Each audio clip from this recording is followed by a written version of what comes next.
Greetings and welcome to Make It Make Sense. Today we're going to talk about being born in sin. Many of us were taught by our parents, our religious leaders, political leaders, and by our society in a whole that we born in sin and we shape in iniquity. But when you ask them to define for you what is sin, when they give you the definition of sin, it doesn't make any sense. Because when you're born in this world, you're born in a state of innocence. As a matter of fact, you're born in a state of amnesia. You cannot remember one thing when you were a month old or 6 months old. Even when you were about, say, 12 months old, you couldn't remember anything. Even when you were about 20 months old, you cannot remember anything. You didn't.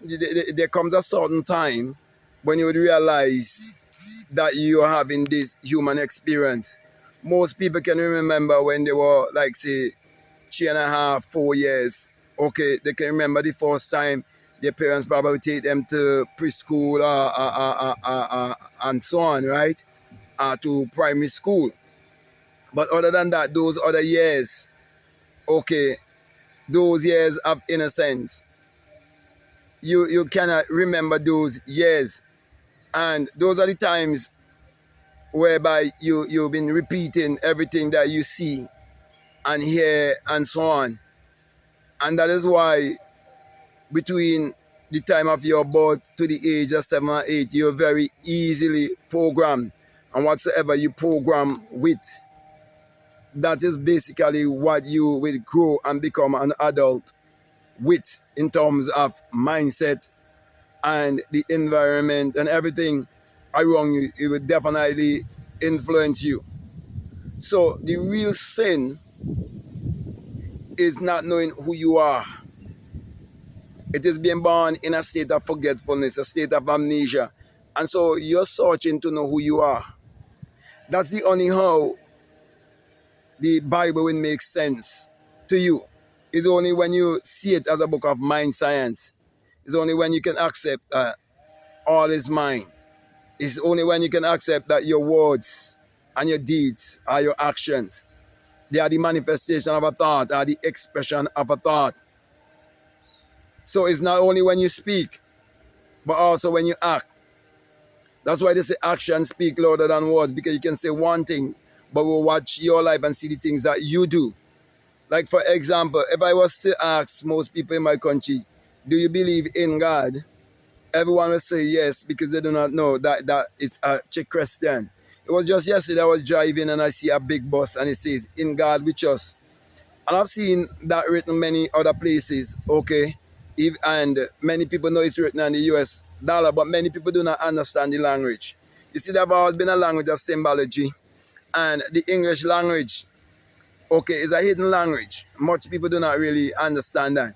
But when you become more aware, when you become more conscious, and you break all form of conformity by learning to think independently. In other words, when you learn to think for yourself and you become more open-minded, then you would realize that your belief system can decide whether you're living in captivity or if you're living your life in freedom. I want to say to you, if you believe that you're a wretched sinner and you need an outside savior and a Lord and Master, then you are in captivity. And what's been taught to you is nonsense. It doesn't make any sense at all.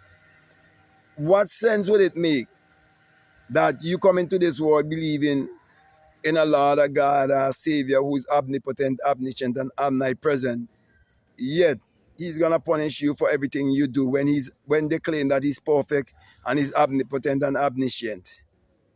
It doesn't make any sense at all.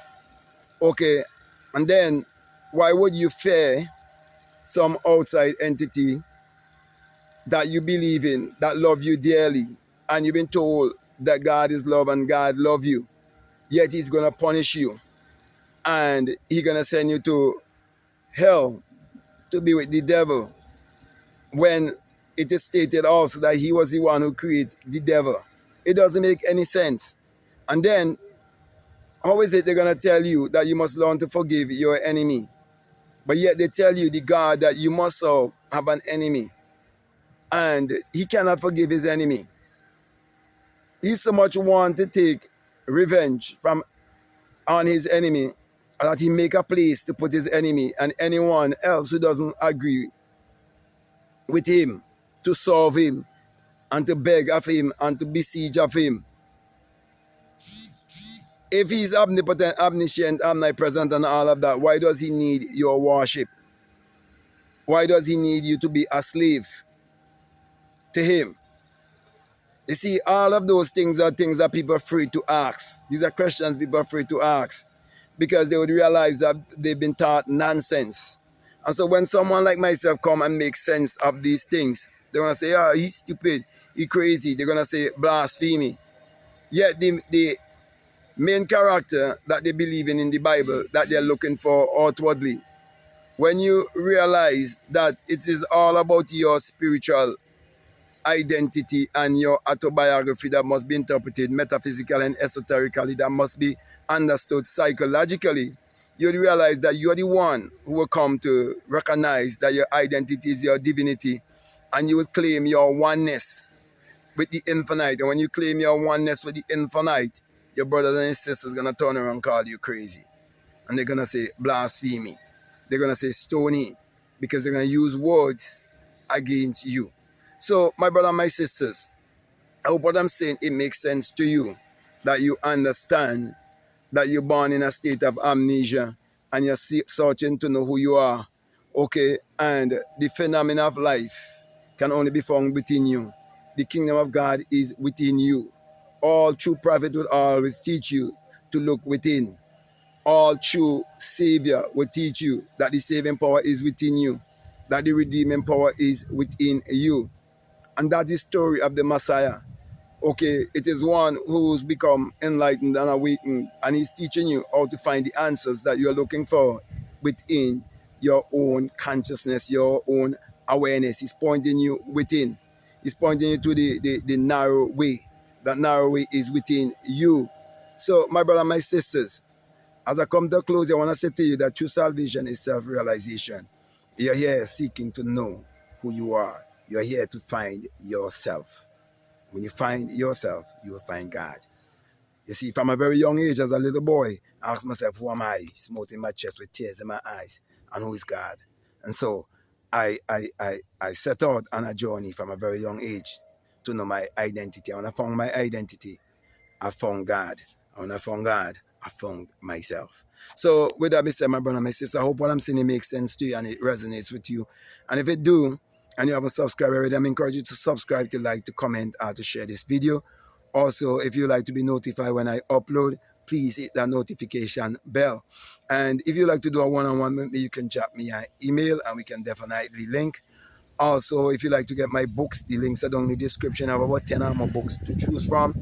You can also become a part of my Patreon community, and I have a course there that is called The Inner Sun Science and Technology to Create Your Reality Consciousness. Along with that is a bonus course on self-concept, and that's what people are donating $20 or more. Also, if you like to become a part of my Free Thinkers and Seekers University, you can do so. And I try my best to post, a master class there, whether every other week or weekly or whenever I have the time, okay, to really help you on your spiritual journey. But whatsoever choice you decide to make, I just want to encourage you to make sure that you check out all of the links that is down below, and let your intuition lead you and guide you into what to do. So with that being said, I just want to say peace, love you all, out.